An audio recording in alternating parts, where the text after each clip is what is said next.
ચાલો વિદ્યાર્થી મિત્રો, આજે આપણે ખાતાઓનું વર્ગીકરણ જોઈએ. ખાતાઓનું વર્ગીકરણ તે બે ભાગમાં વહેંચવામાં આવે છે. આપણે ચાર્ટ પરથી જોઈ શકાય છે. ખાતાના જે પ્રકારો છે અથવા તેનું વર્ગીકરણ આપણે બે રીતે કરી શકીએ. એક વ્યક્તિના ખાતા અને બિનવ્યક્તિના ખાતા. બિનવ્યક્તિના ખાતામાં આપણે માલ મિલકત ખાતા અને ઉપજ ખર્ચ ખાતાનો સમાવેશ થાય છે. હવે આપણે વ્યક્તિ ખાતું એટલે શું, તેમાં કેનો સમાવેશ થાય છે તેની સમજૂતી મેળવીએ. ધંધામાં જ્યારે ઉધાર એટલે કે શાખ પરના વ્યવહારો કરવામાં આવે ત્યારે સામો પક્ષકાર વ્યક્તિ હોય છે. આ વ્યક્તિ એક કુદરતી કે કાયદેસરની કૃત્રિમ વ્યક્તિ પણ હોઈ શકે. ઉધાર વ્યવહારના કારણે ધંધો અને અન્ય વ્યક્તિ વચ્ચે દેવાદાર લેણદાર વચ્ચેનો સંબંધ અસ્તિત્વમાં આવે છે. કુદરતી વ્યક્તિમાં જીવંત વ્યક્તિઓનો સમાવેશ કરવામાં આવે છે. તેમના નામના ખાતાઓ ચોપડામાં રાખવામાં આવે છે. દાખલા તરીકે હેતલનું ખાતું, ધર્મેન્દ્રનું ખાતું, રમણનું ખાતું વગેરે વગેરે. કાયદેસરની કૃત્રિમ વ્યક્તિઓ જોડે પણ ધંધા દ્વારા વ્યવહારો કરવામાં આવે છે. આવી વ્યક્તિઓમાં બેંક ઓફ બરોડાનું ખાતું, જીવનજ્યોત હાઈસ્કૂલનું ખાતું, પરાગ મેડિકલ સ્ટોર્સનું ખાતું, LICનું ખાતું વગેરેનો સમાવેશ થાય છે. ટૂંકમાં કૃત્રિમ વ્યક્તિઓમાં ભાગીદારી પેઢી, કંપની, સહકારી મંડળી, એસોસિએશન ક્લબ, સામાજિક સંસ્થાઓ, ધાર્મિક સંસ્થાઓ વગેરેનો સમાવેશ થાય છે. વ્યક્તિ અહીં કુદરતી કે કૃત્રિમ ધંધાનો લાભ લે ત્યારે ધંધાનો દેવાદાર બને છે અને ધંધો તે વ્યક્તિ માટે લેણદાર બને છે. વ્યક્તિ કુદરતી કે કૃત્રિમ ધંધાને લાભ આપે ત્યારે ધંધાનો લેણદાર બને છે અને તે ધંધો તે વ્યક્તિ માટે દેવાદાર બને છે. હવે આપણે માલ મિલકત ખાતાનો વિશે સમજૂતી મેળવીએ. અહીં માલ અને મિલકત બંનેને આપણે અલગ પાડીશું.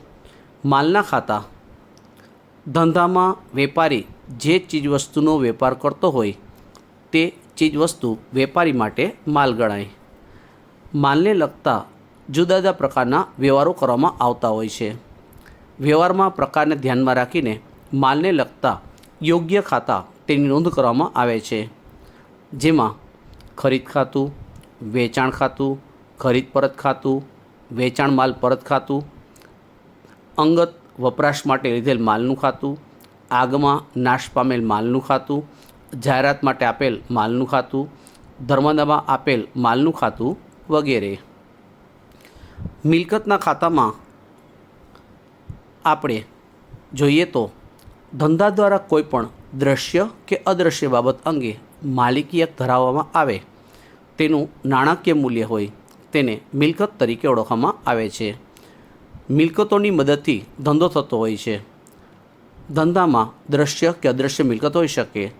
દ્રશ્ય મિલકત જે આપણે જોઈ શકીએ, સ્પર્શ કરી શકીએ, જેવી કે જમીન, મકાન, પ્લાન્ટ, યંત્રો, ફર્નિચર, વાહનો વગેરે. જ્યારે અદૃશ્ય મિલકતો જે જોઈ શકતા નથી, સ્પર્શ કરી શકતા નથી, પરંતુ આમ છતાં ધંધામાં હોય છે, જેવી કે પાઘડી, કોપીરાઇટ, પેટન્ટ્સ, ટ્રેડમાર્ક વગેરે. આ ઉપરાંત ધંધામાં જે રોકાણો કરવામાં આવતા હોય, જેવા કે કંપનીના શેરમાં રોકાણ, ડિબેન્ચરમાં રોકાણ, ડિપોઝિટમાં રોકાણ વગેરે પણ આપણી મિલકતો ગણાય. ઉપરાંત ચાલુ મિલકતો જેવી કે રોકડ શિલક, બેંક શિલક, દેવાદારો, સ્ટોક, અગાઉથી ચૂકવેલ ખર્ચ, મળવાની બાકી આવકો તે પણ આપણી મિલકત ગણાય. હવે આપણે ઉપજ ખર્ચ ખાતું જોઈએ. ઉપજ ખર્ચ ખાતામાં એમાં આપણે બે ભાગ પાડી દઈએ. તો સૌથી પહેલાં ઉપજના ખાતા જોઈએ, એટલે કે જે ઉપજ થતી હોય તે, જેમ કે મળેલ વ્યાજ, મળેલ વટાવ, મળેલ ડિવિડન્ડ, મળેલ ભાડું, મળેલ કમિશન, મળેલ દલાલી વગેરે. હવે આપણે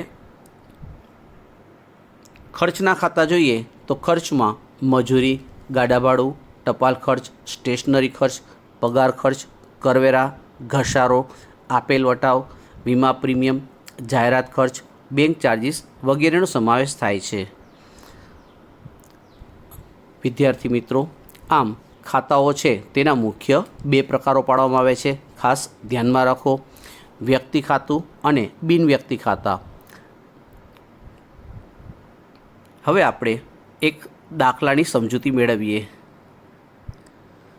દાખલામાં આપણે ખાતાઓનું વર્ગીકરણ કરવાનું છે અને ટૂંકમાં તેની સમજૂતી આપવાની છે. અહીં આપણે અલગ અલગ ઘણી બધી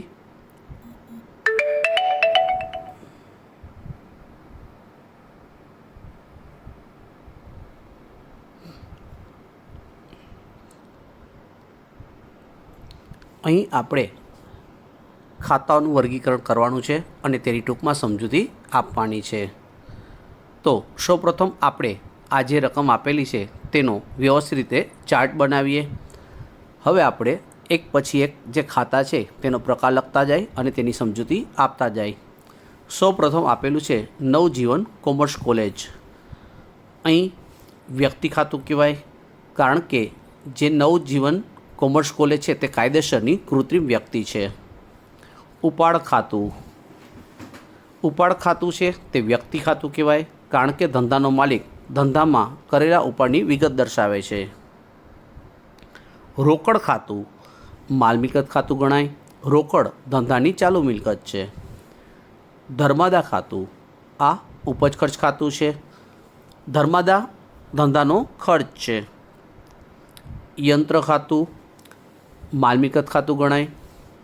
યંત્ર ધંધાની બિનચાલુ એટલે કે સ્થિર મિલકત છે. જમીનનું ખાતું માલ મિલકત ખાતું છે.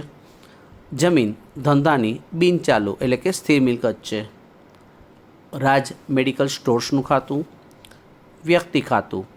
રાજ મેડિકલ સ્ટોર્સ કાયદેસરની કૃત્રિમ વ્યક્તિ છે. પગાર ખાતું ઉપજ ખર્ચ ખાતું ગણાય. પગાર ધંધાનો ખર્ચ છે.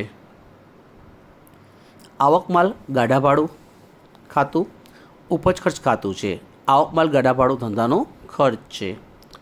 ફર્નિચર ખાતું માલ મિલકત ખાતું ગણાય. ફર્નિચર ધંધાની મિલકત છે. જાવક માલ ગાડા ભાડું ઉપજ ખર્ચ ખાતું છે. જાવક માલ ગાડા ભાડું ધંધાનો ખર્ચ ગણાય.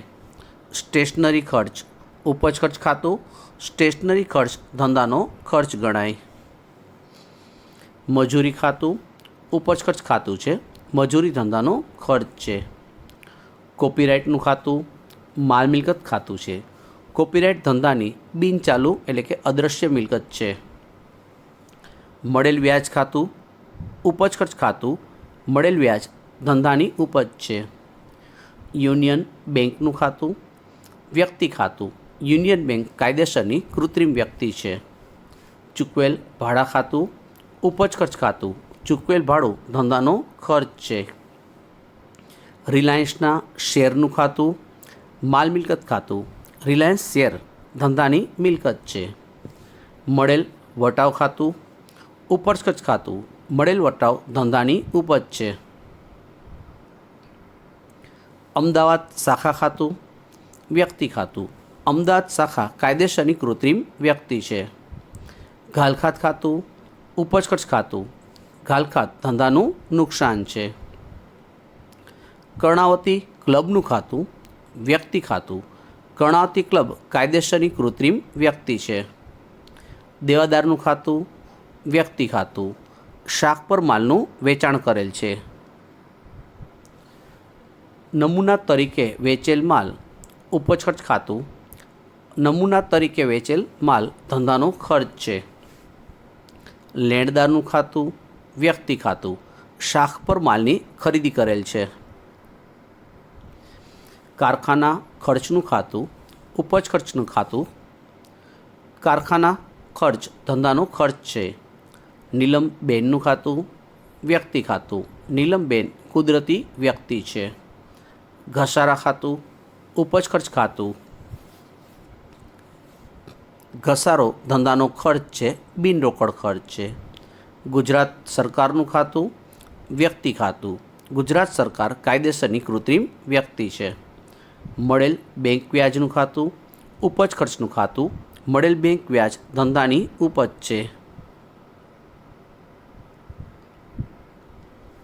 જાહેરાતમાં આપેલ માલનું ખાતું, ઉપજ ખર્ચનું ખાતું. જાહેરાતમાં આપેલ માલ ધંધાનો ખર્ચ છે. મળેલ ડિવિડન્ડનું ખાતું, ઉપજ ખર્ચનું ખાતું. મળેલ ડિવિડન્ડ ધંધાની ઉપજ છે. મળેલ કમિશન ખાતું, ઉપજ ખર્ચ ખાતું. મળેલ કમિશન ધંધાની ઉપજ છે.